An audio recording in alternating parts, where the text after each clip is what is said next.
Hi guys, and welcome back to another Empire Impulse video.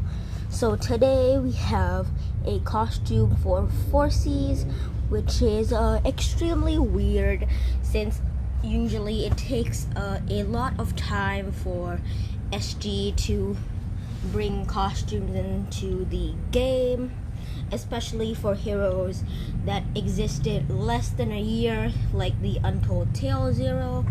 But that is a good sign for most of us players because we now have a costume of one of the Untold Tales, which will mean that there will be more costumes for these amazing heroes in the near future. So we have a costume for Phorcys and a costume for Xenda, so we'll be going over that in today's video. And about the Monster Island summon heroes, Thura and Dubhan, I will be going over them in another video, so stay tuned. But let's start with costume Xenda. So Xenda is a 5-star, of course. He is from the fire element. He is of the monk class, which is extremely good. That is definitely, I think that is a downgrade because his fighter class gives him the chance to revive, which is a lot better than the monk class, but the monk class is still one of the best classes since it gives you the chance to withstand status ailments. Next, he is from the Underworld family, and of course we know the drill, the chance to spawn the Underworld gem, which deals 50 damage to a random enemy until it is matched. So extremely annoying family bonus, of course, because that takes up one of your tiles and that tile deals damage to you. So we don't want that, and we want to get rid of that as fast as possible. Next, we have the costume bonus, of course. So 17% on the attack and defense, 26% health bonus, and of course the 5% mana bonus. Next, let's take a look at his passives. So his first passive is special skill damage reduction.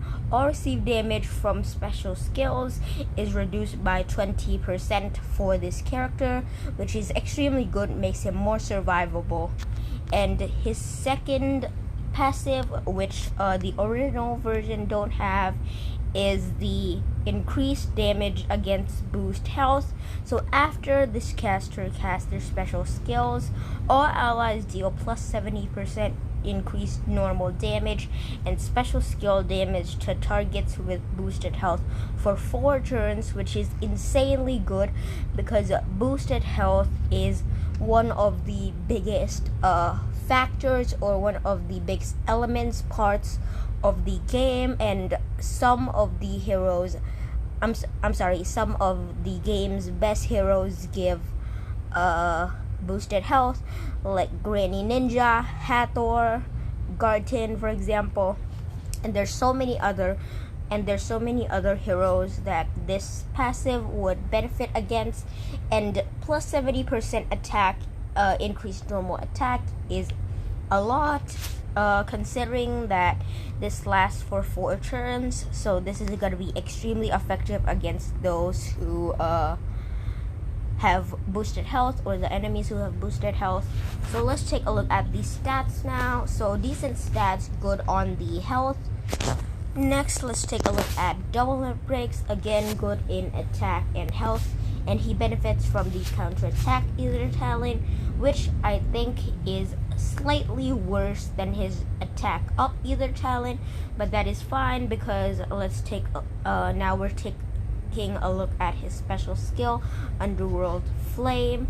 So from Underworld Blaze we go to Underworld Flame, and they're both running at average speed. Now at average speed he deals 230% damage to all enemies, so that is 20% lower, but all enemies receive 600 burn damage over 4 turns, so that is definitely an upgrade.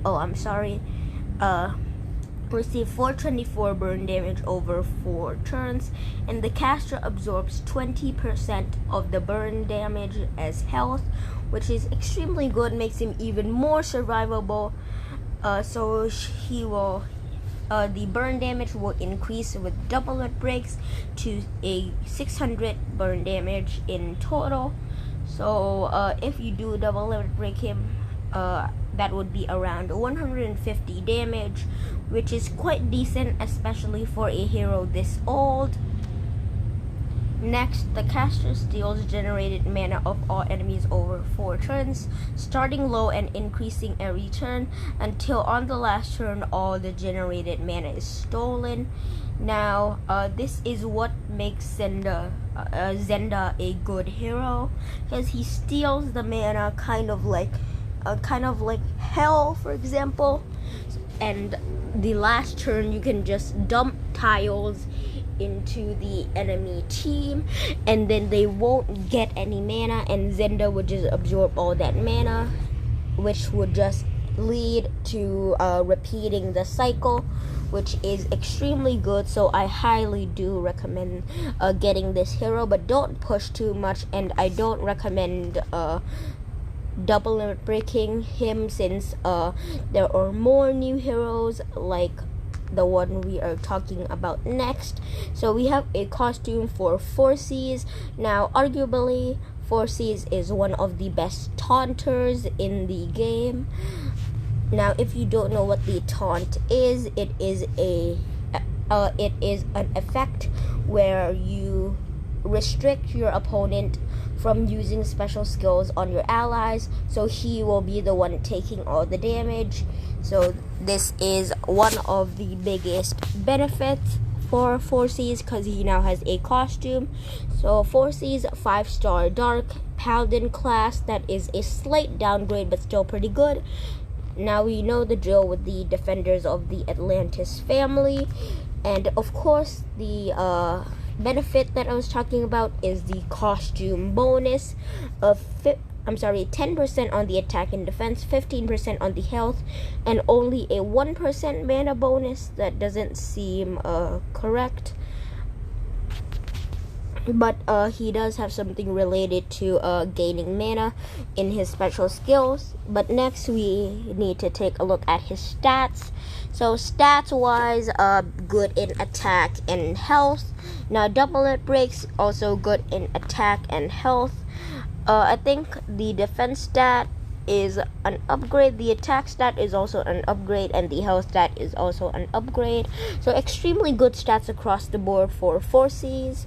Next, he benefits from the Revive Ether talent, which I think is a massive downgrade, especially for a taunt hero, because the Ether power of all taunt heroes, or most taunt heroes, I have no idea, is mainly taunt for 3 turns. So most people like to call it, I think it's called alpha taunt, if I'm not correct, because I hear people say we have alpha taunt on the war attack team or things like this, but that is a massive downgrade, and I don't really think you can benefit much from this either talent, because there is no way a hero like this with this much insane stats. And he also has the paladin class, the bonus for the costume. There's no way this guy is going down in like 4 turns, except if you have an all holy team and you get a diamond directly into Phorcys and he is a tank and you get a second diamond. There is no chance you are gonna kill him. So I do not recommend limit breaking or double limit breaking the costume version, but I do recommend the normal version. Next, let's take a look at his special skill, Order of the Depths. Now, it is the Changing Tides mana speed, so he will fire his first cast first at fast speed, and then after he fires that, he is going to move on to his second cast, which is more powerful and running at average speed. And most people think the cycle repeats, but the cycle actually do not repeat, and it just stays on the second level of the special skill. So that is just a little fact for you. But first charge, he summons a merman minion for the caster and nearby allies with 25 HP and 25% attack inherited from the caster. The minion adds 4% mana to its owner at the end of each turn. So minion wise, the minion is definitely a downgrade from 27 to 26 attack to 25 attack, and he gives 1% less mana to his allies. Now, if you guys don't understand why 1% mana is important, but in most situations and some situations, 1% mana can be the difference between life and death. So it is extremely good to have all the benefits that you can from a hero. And lastly, he gets that taunt for 3 turns, which is the same amount. So the first cast is a downgrade. Now let's take a look at his second cast, aka the average speed cast. So summons a merman minion, of course, with 30% HP and 35% attack inherited from the caster. So second charge is extremely good.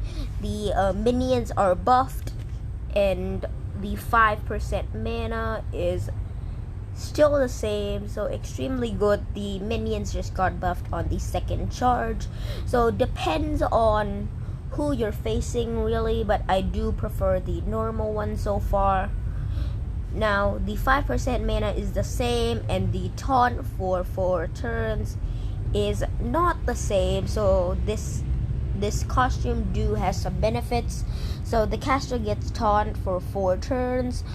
That is 1 turn longer, and that may be the difference between life and death. Just as I said, one small difference can be over for you if you don't calculate or think correctly, because you might have your whole team charged, but if you don't wait out that taunt, you don't have any way to dispel. He's just gonna absorb all the damage, and the enemy team is gonna kill you. So 1 turn may be the difference or the turning point in the game or the battle for you. So that is just one thing to keep in mind. And lastly, he gives that stack, which is a 10 stack. All allies get plus 25 attack for their minions, so extremely good. And that is also an upgrade from 20% to 25. So to conclude, I do think that the costume version is slightly better just because of the second charge, but do remember that he is firing his first charge first. So keep in mind, because you may not have the opportunity to charge a fast speed hero and an average speed hero. At that time, you may be just winning the battle, or your whole entire team is just dead. So that is all for this video. I hope you guys enjoyed the video. Like, subscribe, leave a comment if you have any questions or I get something wrong, and congratulations if you do pull any of these heroes. Be sure to use them wisely, especially Phorcys, because he is just an amazing hero, and I will see you in the next video.